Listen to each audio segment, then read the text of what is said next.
Ibu bapak, saudara-saudaraku rahimakumullah yang kami hormati.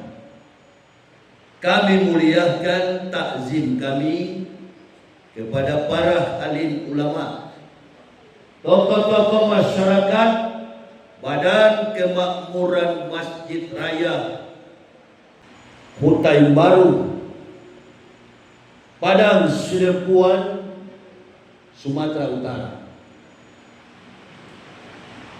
Panitia penyelenggara tabligh akbar dalam momentum pelaksanaan menyambut bulan suci Ramadan 1446 Hijriah atau bertepatan pada hari ini dengan tanggal 23 Februari tahun 2025 Miladiah. Dan yang kami hormati, kami cintai, kepada seluruh kaum muslimin wal muslimah jamaah Masjid Raya Hutai Baru rahimakumullah. Kita bersyukur kehadirat Allah Subhanahu wa taala. Kalau sampai pada malam hari ini kita semua masih dalam kondisi bernapas, kita masih diberi umur panjang, kita masih sehat, kita boleh melangkahkan kaki kita dari rumah, meninggalkan kesibukan kita, meninggalkan peristirahatan kita. Bahkan kalau saya lihat waktu ini sudah jam 10. Tengah malam kita datang meringankan langkah kaki kita, datang ke rumah Allah. Man salaka tariqan ilal ilmi sallallahu bihi tariqan ilal jannati. Barang siapa meringankan langkah kakinya menuju majelis ilmu, maka Allah Subhanahu wa taala akan meringankan langkah kakinya menuju surga. Amin ya rabbal. Satu langkah umat Islam menuju pada majelis ilmu, pahalanya 70 kali lipat. Bahkan niat yang baik akan ditambahkan Allah sampai 700 kali lipat. Saudara, ibu bapak, bayangkan, saya bukan cuma 1-2 jengkal. Saya dari Jakarta. Berapa panjang langkah saya suami istri. Berapa banyak berkah yang kita terima dari Allah. Akhir-akhir ini kita harus fokus perhatian kepada nilai-nilai keberkahan akhirat. Karena manusia sekarang sudah lupa dengan kehidupan akhirat. Makin zaman ini memasuki modernisasi, makin sekuler, makin modern, orang lupa dengan kebenaran. Orang lupa dengan kebaikan.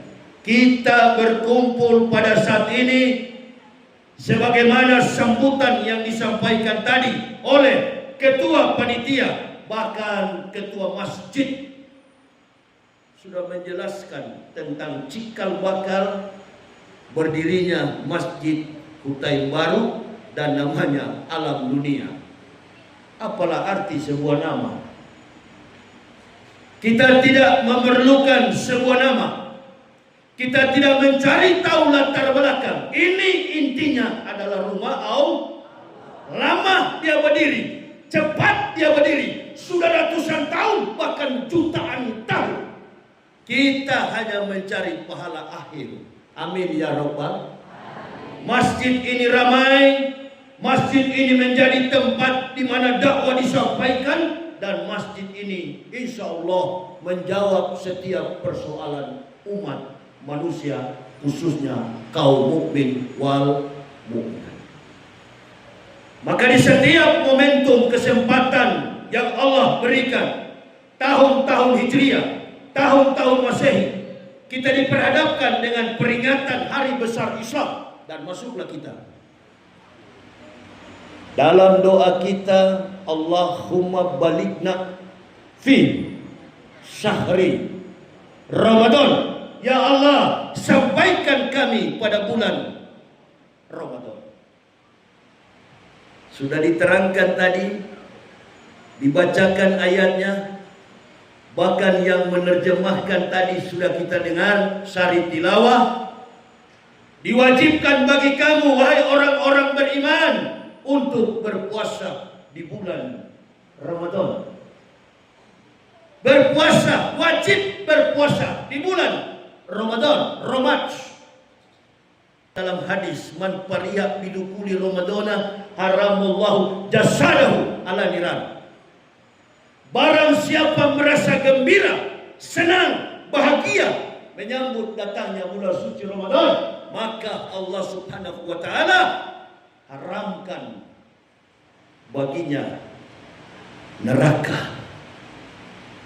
Jadi sudah dijanjikan, jangankan berpuasa, senang saja menyambut bulan suci Ramadan, insya Allah sudah dapat pahala, sudah mendapat nilai. Jangankan melakukan, senang menyambut, maka sudah mendapat pahala. Man pariya bidukuli Ramadana haramullahu jasadahu ala niran. Jasadnya disentuh oleh api neraka. Ini dia orang Islam.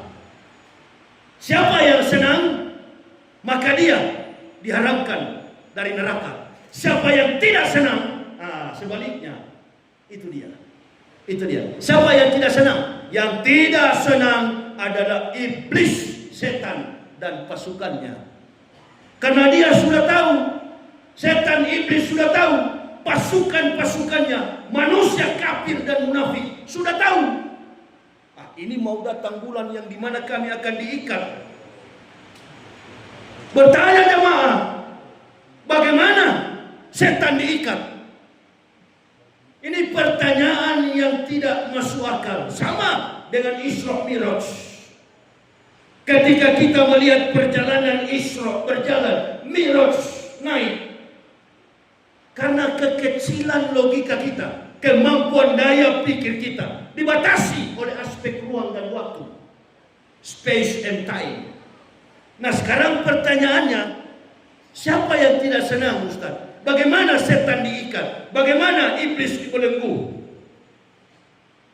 Begini, ibu bapak saudara-saudaraku, bukan berarti dosa-dosa manusia itu bersih. Allahu Akbar. Ibarat baju yang saya kenakan sekarang, ini baru kemarin bersih, dicuci di laundry.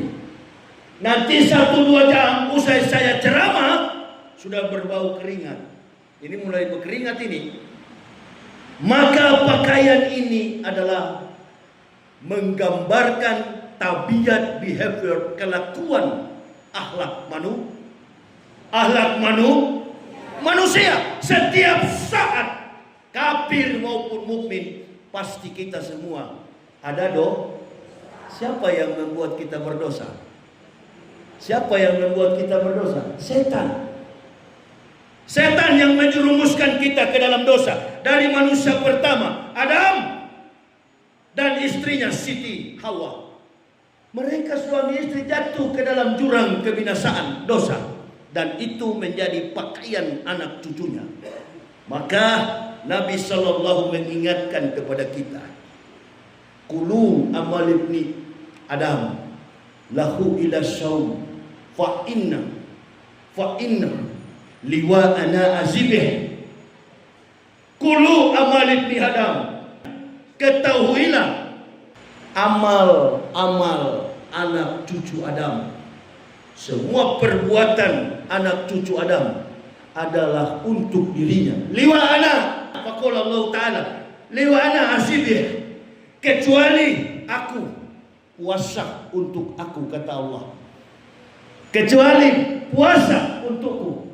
Contoh, ibu bapak sholat, datang ke masjid subuh, sholat subuh, tetangga lihat, ibu bapak lihat, suami ke masjid, istri ke masjid, kita sholat, istri tahu, suami tahu, tetangga tahu, kita berjamaah, kita sholat di rumah, orang tahu. Tapi ketika kita puasa, secret and the secret, rahasia, tak ada yang tahu. Tak ada yang tahu. Kata Allah, fa innahu liwa ana azibeh. Hanya aku yang tahu. Ini sama dengan Isra wal Mi'raj, kejujuran. Belajar jujur manusia dari puasa, dari saum Ramadan. Kalau mau jadi pejabat yang jujur, kalau mau jadi manusia yang jujur, kalau menjadi masyarakat yang jujur, kalau menjadi rumah tangga pribadi yang jujur, dia harus latihan. Setiap tahun umat Islam ini latihan. Ya, itu mobil saya, mobil di depan parkiran masjid.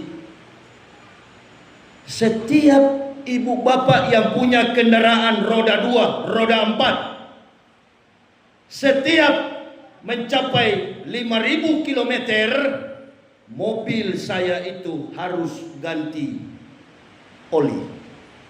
Harus ganti oli. Kenapa harus ganti oli? Supaya putaran mesin mobil ini stabil. Roda 2 juga begitu, supaya putaran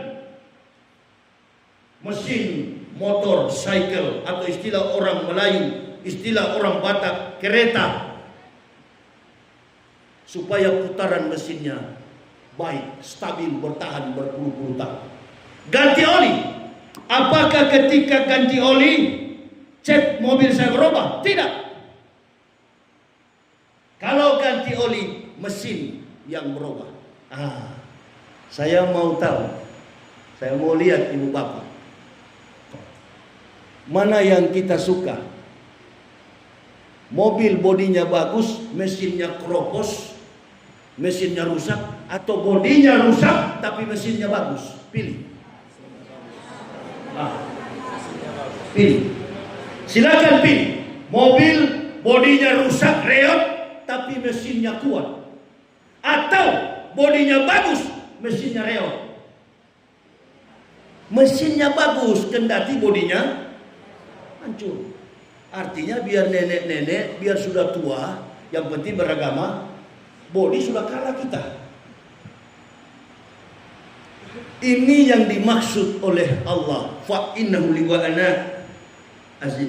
Ana, Allah mengatakan, hanya aku yang tahu ini mesin rusak atau mesin bagus. Hanya montir, ahli engineering yang tahu, ahli mesin. Di mobil rusak, coba bunyikan mesinnya. Bagus. Karburatornya masih bagus, businya masih bagus, putaran engine-nya baik, good engine. Tidak apa-apa bodinya rusak, yang penting mesinnya. Coba kalau kita keliling Sumatera Barat, itu Sumatera Barat naik turun gunung berlika-liku, banyak mobil-mobil bekas, mobil-mobil kijang tahun 70-an, 80-an, 60-an masih berlalu lalang di daerah-daerah yang Masya Allah, bukit dan gunung. Masih kuat mobil ini. Tergantung mesinnya. Dan tidak ada orang yang tahu itu, hanya Allah. Oh, si Ibu Aminah sudah menjadi orang yang soleha. Dari mana? Oh, si Bapak Abdullah kemarin belum soleh, sekarang sudah soleh. Di mana kamu tahu? Dia sering ke masjid. Dia datang ke masjid. Dia sudah tidak mabuk-mabuk tuak lagi. Dia sudah tidak berjudi. Dia sudah tidak mau lagi bermain kartu. Begitu juga Ibu Aminah sudah tidak berkuncing gibah. Dia datang ke masjid, dia rapi, berubah. Ya, si Papa Abdullah jenggotnya mulai panjang, datang terus ke masjid, kendati dia dipecat dari pekerjaannya. Oi, apa betul menjamin seseorang yang ke masjid siang malam itu adalah orang yang takwa? Apa betul sudah berubah? Jangan-jangan ke masjid hanya jadi intel, jadi pengamat sholat. Orang sholat semuanya salah, dia yang paling betul. Ini tuh tobat yang keliru, ini tobat yang kacau yang begini. Itu. Maka dikatakan tadi oleh Al-Quran, boleh kamu tidak puasa, tetapi ada kriteria, ada syarat-syarat khusus. Membayar fidyah, tadi yang dibaca. Boleh. Tetapi kata Allah, lebih bagus kamu puasa.